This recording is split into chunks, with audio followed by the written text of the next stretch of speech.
Hello, I'm Lisa Eshelman, an attorney and executive director of the Ohio Center for Law-Related Education, as well as chair of the 2013 Ohio State Mock Trial Case Committee. And I'm Jeremy Young, an attorney with Retzel and Andrus and member of the Case Committee. This year, the Ohio Center for Law-Related Education presents to you State of Ohio v. Dakota Allen. In this year's case, a building behind Phillips High School burns down during the night and a maintenance worker is killed. The fire appears to be the result of arson, but there is little evidence regarding the perpetrators.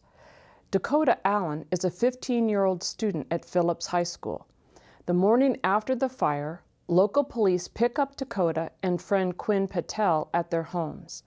The police then engage in a lengthy interrogation process that involves driving to the scene of the crime and the victim's home, as well as various interrogation techniques.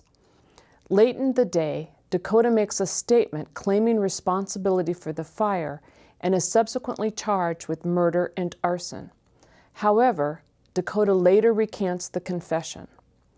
Dakota, the defendant, has alleged that the statements were improperly coerced by the police in violation of the Fifth and 14th Amendments and filed a motion to suppress. Dakota will argue the confession must be excluded. The state of Ohio is the prosecution in this case. The prosecution will argue that Dakota Allen's motion to suppress should be denied because no custodial interrogation of Allen took place, and Allen's confession was voluntary and not coerced. The state's position will focus on these arguments. First, Dakota Allen was not subject to a custodial interrogation, and thus Miranda warnings were not required. Dakota was never physically restrained, placed under arrest, or experienced other indicia of police custody. Dakota's father gave permission for the police questioning. A reasonable person would have felt free to leave given the circumstances of the interview. Second, Dakota Allen's confession was voluntary and not coerced in violation of Allen's Fifth Amendment rights. The officers used no coercive techniques. Admonitions to tell the truth and even deception are permissible. Dakota was not intentionally deprived of medication. Dakota did have prior experience with police and was very intelligent. Based on the totality of the circumstances, Dakota's confession was not improperly coerced by the police and should not be suppressed. The prosecution will bring to court two of the three following witnesses. Sam O'Leary. Sam is a detective with the Phillips Police Department who conducted the interview of Dakota Allen. Detective O'Leary will describe the interview and the use of what O'Leary described as old-school interrogation techniques. Detective O'Leary will testify that proper police procedures were followed when conducting the interview. Finally, Detective O'Leary will testify that Dakota freely and voluntarily confessed to the arson and murder. Casey Highlander is a psychologist and Phillips High School school counselor who worked with Dakota Allen on numerous occasions involving disciplinary issues at school. Dr. Highlander will testify that Dakota was a very intelligent student who often attempted to manipulate authority figures. Finally, Dr. Highlander will testify that Dakota was extremely resistant to participation in therapy session and counseling techniques. Finally, the prosecution may call Quinn Patel, a Phillips High School student and friend of Dakota Allen. Quinn will describe Dakota and their group of friends. Quinn will also discuss the police interview. Quinn will testify to never feeling threatened or confined by the police. Finally, Quinn will testify that Dakota's reaction to the interview may have been an orchestrated attempt to manipulate the detectives and avoid responsibility for the fire. The defendant, Dakota Allen, is challenging the use of the confession in court through a motion to suppress. The defense will argue that the motion to suppress should be granted because the Fifth and 14th Amendments protect defendants from involuntary confessions. The defense will focus on these arguments. First, Dakota Allen's statements must be suppressed because the interview constituted a custodial interrogation and thus required that Miranda warnings be given by the detectives. Under the circumstances of the interrogation, Dakota was effectively in custody, and a reasonable person in Dakota's situation would not have felt free to leave. Second, even if Miranda warnings were not required, Dakota Allen's confession must be suppressed as it was improperly coerced by the detectives.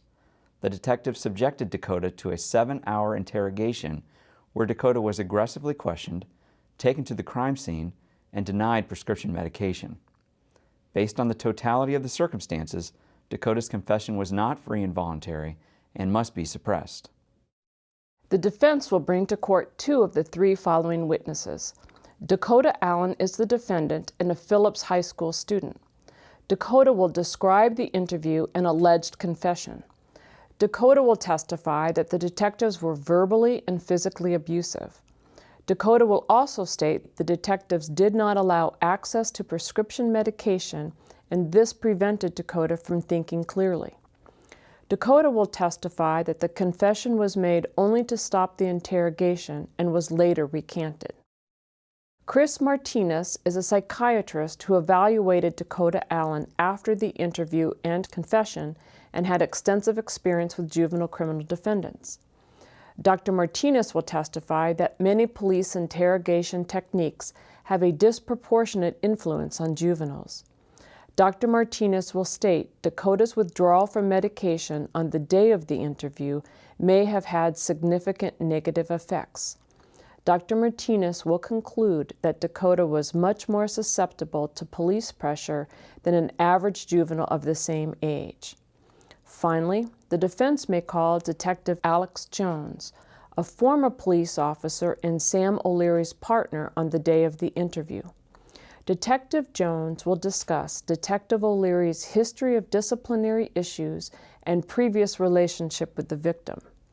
Detective Jones will also testify that Detective O'Leary used inappropriate interrogation techniques and continued the interview long after it was clear that Dakota would not be able to provide reliable information. Your job is to present the strongest evidence and best legal arguments that can be offered on one side or another in the hypothetical factual scenario provided in these case materials. The attorneys who have prepared the case materials have based this case upon actual court decisions with an eye toward framing the facts of this case in a manner that is evenly balanced between the arguments of the prosecution and the defendant. You should not rely on any court decisions or other legal information beyond that provided to you in these case materials. The Ohio Center for Law-Related Education and the Case Committee for State of Ohio v. Dakota Allen hope you will find this case challenging and thought-provoking. It is also our hope that all who participate in the high school mock trial competition will have a great experience, and we want to take this opportunity to go over with you a few brief competition reminders. It is expected that advisors, coaches, and parents will at all times model civil behavior towards and respect for the court and members and supporters of the opposing team. Also, please remember that the competition coordinators and judges are volunteers who have taken time out of their schedules to participate in this program. Understand, as it is in authentic trial situations, the judges may demonstrate different degrees of preparedness and may make rulings at their discretion that the parties may not always agree with or like. We urge the mock trial participants to be flexible and understanding throughout the competition process. Best wishes and good luck.